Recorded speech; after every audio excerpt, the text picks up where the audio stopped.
तो सबसे पहले अपने थोड़ा सा ये देखें कि प्रीवियस ईयर्स में क्या शेड्यूल रहा, कब कैलेंडर रिलीज हुआ, कब नोटिफिकेशन आया, कब एग्जाम्स कंडक्ट हुई। तो थोड़ा सा ये देखें पिछले 2 साल में क्या रहा। ठीक है, उससे पहले जैसे कोरोना में थोड़ा डिस्टर्ब था, बट पिछले 2 साल से क्या पैटर्न चल रहा है, ये मान के चलें कि मोर और लेस वही पैटर्न इस साल भी आईबीपीएस चलाएगा। सेकंड, अपने ये भी एक थोड़ा सा देखेंगे इसमें कि किन बच्चों के लिए आरआरबी की एग्जाम्स में फेवर रहता है, या किसके लिए ज्यादा क्रैक करने की पॉसिबिलिटी ज्यादा रहती है। तो अब सबसे पहले अपने देखें कि जो लास्ट 2 साल में, जैसे 2022-23 का जो कैलेंडर आया, 2022-23 का जो कैलेंडर आया वो 16 जनवरी 2022 को आ गया। कैलेंडर रिलीज हुआ 16 जनवरी को, फिर 6 जून को उसका नोटिफिकेशन, डिटेल नोटिफिकेशन आ गया। और जो स्केल 1 के लिए जो एग्जाम थी वो हुई 20 और 21 अगस्त को, और 7, 13, 14 अगस्त को आपकी एग्जाम हुई ऑफिस असिस्टेंट की। ये 3 दिन चली, ये 2 दिन चली। ठीक है, फिर जो मेंस एग्जाम है वो आपके 1 अगस्त को, अक्टूबर को, 1 अक्टूबर हुई स्केल 1, और 24 सितंबर को हुई आपकी ऑफिस असिस्टेंट की। तो इसमें आप देखिए क्या किसका पहले हुआ।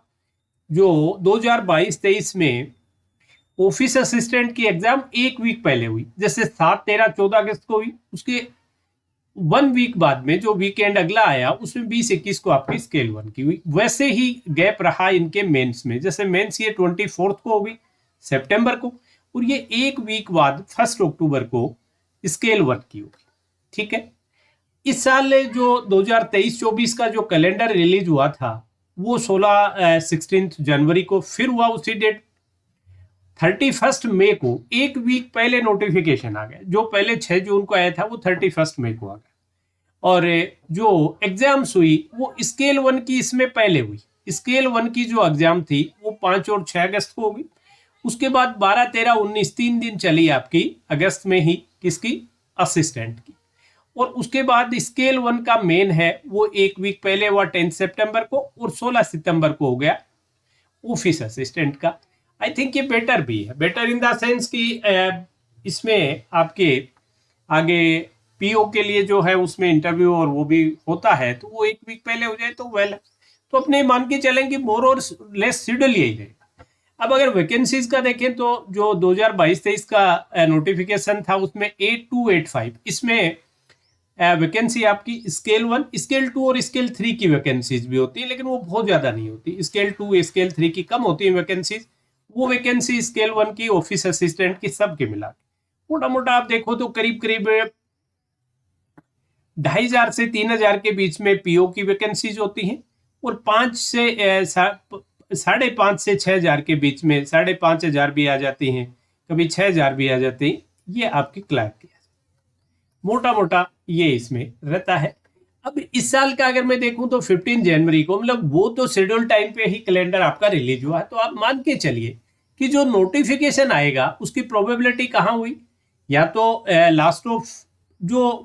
लास्ट वीक ऑफ मे, या तो लास्ट वीक ऑफ मे, और ज्यादा डिले होगा तो फर्स्ट वीक ऑफ जून। बस इन दिनों में फर्स्ट वीक ऑफ जून यहां आपको आपकी मिल जाएगी। एग्जाम भी आप ये मान के चलें कि आपका एंड ऑफ फर्स्ट वीक तक शुरू हो जाएगी अगस्त में।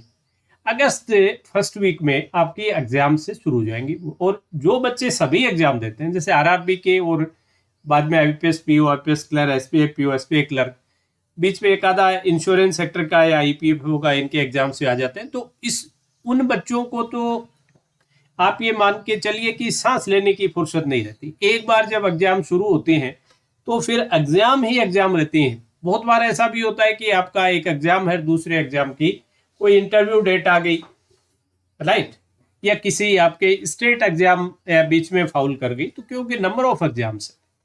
अब इसमें जो दूसरी चीज में जो आपसे कहना चाह रहा था कि किन बच्चों के लिए आरआरबी की एग्जाम में थोड़ा सा एज रहता है, तो एक तो वो बच्चे जैसे रूरल बैकग्राउंड के बच्चे जिनकी इंग्लिश, जैसे मैं नॉर्थ इंडिया से बात करूं, तो नॉर्थ में जिन स्टेट्स में, जैसे स्पेसिफिकली आप ये देख लीजिए, जैसे हरियाणा है, राजस्थान है, आपका ओल्ड यूपी जिसमें यूपी और उत्तराखंड दोनों आ गए, ओल्ड मध्य प्रदेश जिसमें एमपी, छत्तीसगढ़, बिहार, झारखंड, ये जो स्टेट है, and even Gujarat, in states में जहां हिंदी इन जनरल बच्चों की हिंदी ठीक होती है, गुजरात में मैं श्योर नहीं हूं कैसी होती है, बट इन स्टेट्स की जैसे जिनकी हिंदी काफी अच्छी होती है बच्चों की, जो रूरल बैकग्राउंड से आते हैं और उनकी इंग्लिश वीक होती है, तो उन बच्चों के लिए एक तो एज इंग्लिश वीक होती है, तो क्योंकि आपके पास हिंदी और इंग्लिश का एक ऑप्शन होता है फर्स्ट। दूसरा एक कंसोलिडेट टाइम होता है, कंसोलिडेट टाइम है। कंसोलिडेट टाइम होने की वजह से क्या होता है कि अगर आपका कोई एक सब्जेक्ट, जैसे कुछ बच्चे ऐसे हैं जिनका क्वांट वीक है या रीजनिंग वीक है, तो वो एक दूसरे में टाइम दे सकते हैं। जैसे आप आगे दूसरे SBI, IPS, PO clerk, SBI PO clerk, उनके एग्जाम्स देखेंगे तो सेक्शनल टाइम, तो अगर आपको कोई सब्जेक्ट आता है या नहीं आता है, उसका टाइम दूसरे में आप यूज नहीं कर सकते। लेकिन यहाँ क्या एक फायदा आपको क्या हो जाता है कि मान लो पर्टिकुलर कोई एक सब्जेक्ट आपका थोड़ा वीक है, दूसरा आपका स्ट्रेंथ है, तो आप उसका टाइम दूसरे को दे सकते हैं, दूसरे को दे सकते हैं। दूसरा, जिन बच्चों की इंग्लिश थोड़ी सी वीक है, हिंदी ठीक है, या कोई और जो वहाँ की लैंग्वेज जो अलाउ कर रखी है आरआरबीज ने, वो अगर स्ट्रॉन्ग है, तो उनके लिए भी एज रहेगा, राइट। और कंसोलिडेट टाइम का भी थोड़ा सा एज इसलिए रहता है कि उसमें जैसे सेक्शनल टाइम है, तो अगर आपने जैसे प्री है, आप क्वांट है, रीजनिंग है, इंग्लिश, इंग्लिश का टाइम आप इंग्लिश में यूज करोगे, रीजनिंग का रीजनिंग में, क्वांट का क्वांट में। लेकिन जहां कंसोलिडेट टाइम होता है, जैसे आपके इसमें प्री में तो आपके होता ही सिर्फ क्वांट और रीजनिंग है, तो क्वांट और रीजनिंग मान लो है, और कंसोलिडेट टाइम है, तो किसी का क्वांट वीक है, किसी का रीजनिंग वीक है, तो वो एक दूसरे उसको टाइम को बेटर यूटिलाइज कर सकते हैं। और मेंस में फिर ये बेनिफिट है कि इंग्लिश से उनके लिए वो नहीं है कि भाई इंग्लिश आपको लेनी है। और जिनकी इंग्लिश वीक है, उनके जैसे SBI PO clerk, IPS PO clerk, उनमें प्री में ही प्रॉब्लम आ जाती है क्योंकि वो इंग्लिश में पिछड़ जाता है, ठीक है भाई। तो उन बच्चों के लिए ठीक है, और जिन भी बच्चों के, तो अब बहुत ज्यादा टाइम नहीं है। अगर आप देखेंगे कि आपको लग रहा होगा कि टाइम है, बट इतना टाइम नहीं भाई, इतना टाइम नहीं है। फरवरी जा चुकी है, मार्च आ गया है, 2 महीने बाद आपको यहाँ जैसे अपने देखें एंड ऑफ मई, तो मार्च, अप्रैल, मई, 3 महीने बाद आपको नोटिफिकेशन मिल जाएगा और एग्जाम का माहौल हो जाएगा। तो ये बिफोर नोटिफिकेशन जो ये 3 मंथ्स है, इनका आप बेटर यूटिलाइज कीजिए, इनमें पूरा फोकस कीजिए अपना, कोई भी जो एग्जाम जिसको आपको टारगेट करने उसको टारगेट करके और स्टडी शुरू कर दीजिए। और अपने भी जो पेड प्लेटफॉर्म है, उस पर एक विद्वान नाम से एक सीरीज चल रही है, विद्वान नाम से सीरीज है। इसमें क्वांट और रीजनिंग दोनों का डिटेल्ड प्री प्लस मेन 3 महीने का कोर्स है, करीब करीब प्री और मेंस दोनों है इसमें, तो एक बार विजिट जरूर कीजिएगा।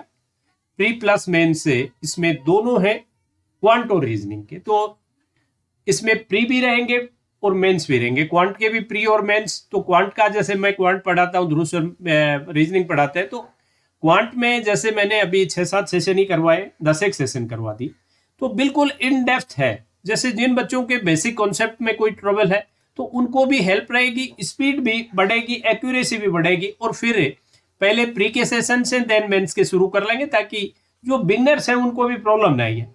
बिगनर्स को अगर मैं बिगनिंग में मेन शुरू कर दूंगा तो उनके पल्ले नहीं पड़ेगी, तो पहले बेसिक और plus pre and then mains. और इसके अंदर बिल्कुल कि आप अपनी कैलकुलेशन कैसे फास्ट करें, उससे लेके एक्यूरेसी कैसे बढ़ाएं, वहां से लेसे और लॉजिकल डीआई तक सभी कुछ पढ़ाएंगे। तो इस सीरीज में सिर्फ टारगेट आरआरबी नहीं है, इसमें आप जो भी आरआरबी का कोई एग्जाम देंगे पीओ क्लर्क, आईबीपीएस का कोई एग्जाम देंगे पीओ क्लर्क, एसबीआई का कोई एग्जाम देंगे पीओ क्लर्क, इंश्योरेंस सेक्टर का कोई भी एग्जाम देंगे, भले वो ऑफिसर कैडर है या असिस्टेंट कैडर है, सभी प्रिपरेशन कंप्लीट हो जाएंगी। मतलब एसबीआई पीओ से लेके आरआरबी क्लर्क तक का पूरी रेंज है इस सीरीज में, तो इसको एक बार विजिट जरूर कीजिएगा। और इसके अलावा भी अपने चैनल पे आपका फ्री का कंटेंट भी खूब है और पेड प्लेटफॉर्म भी साथ। तो चलिए अभी आज के सेशन में इतना ही। That's all for today session. Have a nice day.